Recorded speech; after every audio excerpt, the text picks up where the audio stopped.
Hi everyone, welcome to today's video. This video brings to you SPLAYBOX 480. Stay tuned to find out more about this amazing house design.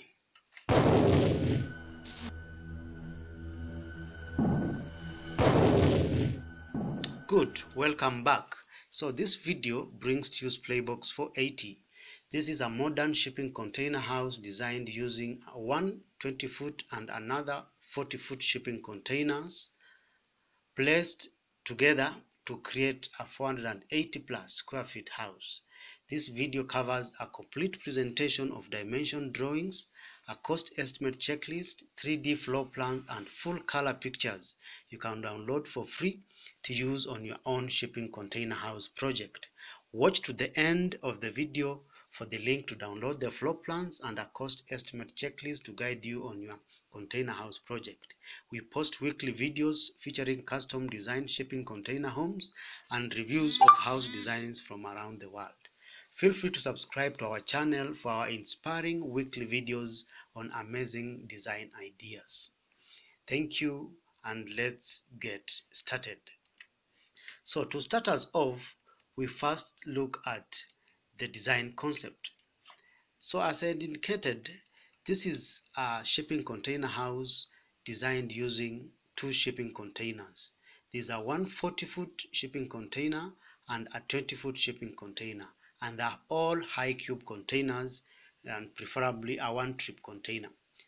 So these containers have been placed in a splayed angle arrangement, whereby the larger container, which 40-foot shipping container, is placed perpendicular to the horizontal, while the 20-foot shipping container is placed at an angle of approximately 30 degrees to the horizontal to create an additional space in between. This was an ingenious way to increase the floor space of this house and also to create additional space without using too much material. So the salient features in this particular house include we have a nice approach which we'll call an entrance porch. We have a beautiful lounge space. We have a dining space. We have a kitchen. We have a kitchen yard. We have a laundry space. We have a guest bedroom. We have a common bathroom. We have a children's bedroom. We have a master bedroom and suite. And then we have an outdoor sitting space, which is accessed from the living space or the living room. So that is what we managed to accommodate in this particular arrangement. So if you feel that there's something else you could add or you could remove to make the space much better, feel free to do so. Next, we will look at the foundation design. So as usual, we prefer using reinforced concrete pier foundation because of the advantages that come with it. It is easier to install. It is also cost effective as compared to other foundation models and types. So approximately 30 piers were used, spaced 3 meters apart in this particular design. We've also elevated the house 450 millimeters off the ground to keep it off from moisture, to also enable plumbing with ease. This also elevated position enables us to create a deck for the outdoor sitting space and also for the family terrace. Frontal access, which is accessed using wooden steps to allow you to access the elevated position of the house. So 3 steps should do for this particular height. So next we'll look at what I would call structure and modifications. So in terms of structure and modifications, as a cardinal rule for shelter mode homes, we don't tamper with the roof and the base of shipping containers. So we only make our openings in the walls because it is easier to reinforce or even to correct errors made in the wall cuttings as opposed to the roof and the base. So in terms of modifications, they are very minimal to this. In fact, there are almost none, apart from the opening for the kitchen, which opens it up to the living space, that is the dining and the living room or the sitting room, so to speak. The other openings for the windows are what I would call optimal. They don't interfere so much with the structural integrity of the shipping containers, and therefore in terms of cost effectiveness and structural effectiveness, then our cuttings and opening sizes are just the right size. So next we'll look at what I would call the interior design. So as a rule, we suggest to use what we call minimalist interiors.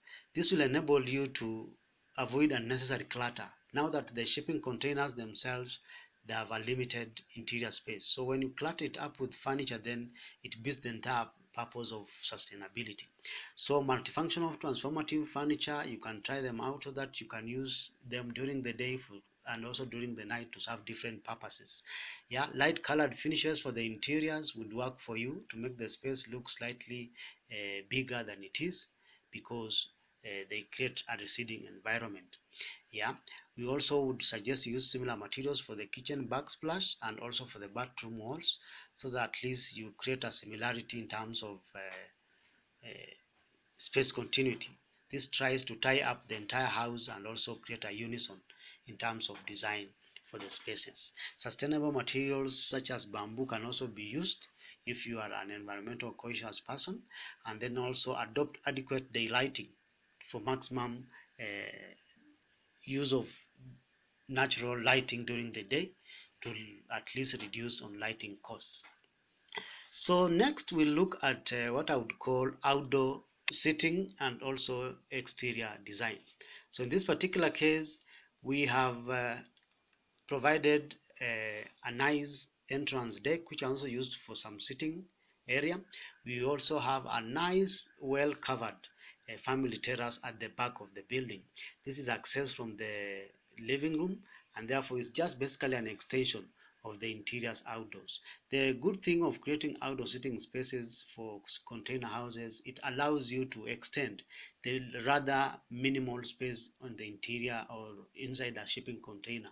So you allow people to recede to the outside during the day. We used a timber infill for the space in between the two containers for both the wall and also for the floor. So next we'll look at what I would call insulation and temperature control.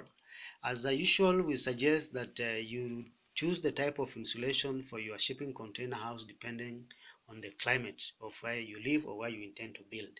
So for tropical climate, keep away heat from the interiors as much as possible, and for temperate regions, you need to provide a moisture barrier and also to protect your containers from unnecessary cold and also condensation and also mold formation. So we suggest you use spray foam insulation, which offers you the best solution for this. The only drawback with that kind of insulation is the cost that comes with it.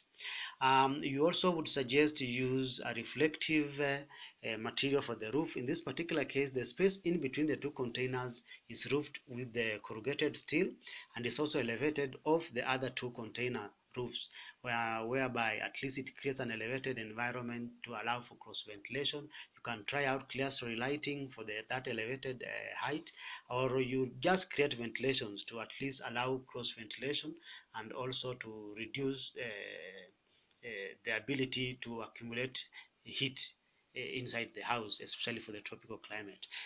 The container roofs have been provided with a nice planter to accommodate a roof garden, and you can use native plants to at least propagate your roof garden. We are looking at the cost estimate checklist. This gives you an opportunity to at least develop a checklist of what you would require for your container house. So in this particular instance, we have a list as indicated right there. Look at it, go through it. What you feel is not appropriate, to discard it, and what you feel is not included, feel free to add. So next we look at the drawings and details. We have drawings provided for you. You can download them from our website. We'll have given you a link for our website in the description below, so feel free to download all that. So the drawings come in both color and in grayscale, especially for the plans, and we also have the elevations for you to use. So what do you feel about our new house design? Do you feel that we've left out anything, or there's something that we included that we shouldn't have included? kindly give us by posting in the comments below. If you have any questions, feel free to ask also by posting in the comments below. So if you need further inspiration, check out our other container homes designs such as ECOBOX 160, we have ECOBOX 320, and so on. All of them are listed down there, and feel free to also check out the links that have been provided in the description below for you to get inspired further. Yeah, so if you like the video, give it a thumbs up and feel free to share it. Remember to subscribe to our channel for our weekly videos on shipping container homes. That is, if you haven't subscribed, you can also download all the plans and pictures from our website that is provided in the link in the description below. For further consultations, or if you want to buy blueprints, contact us also on our website. Thank you for your time and thank you for your patience. I hope you enjoyed the video. See you in the next video. Bye.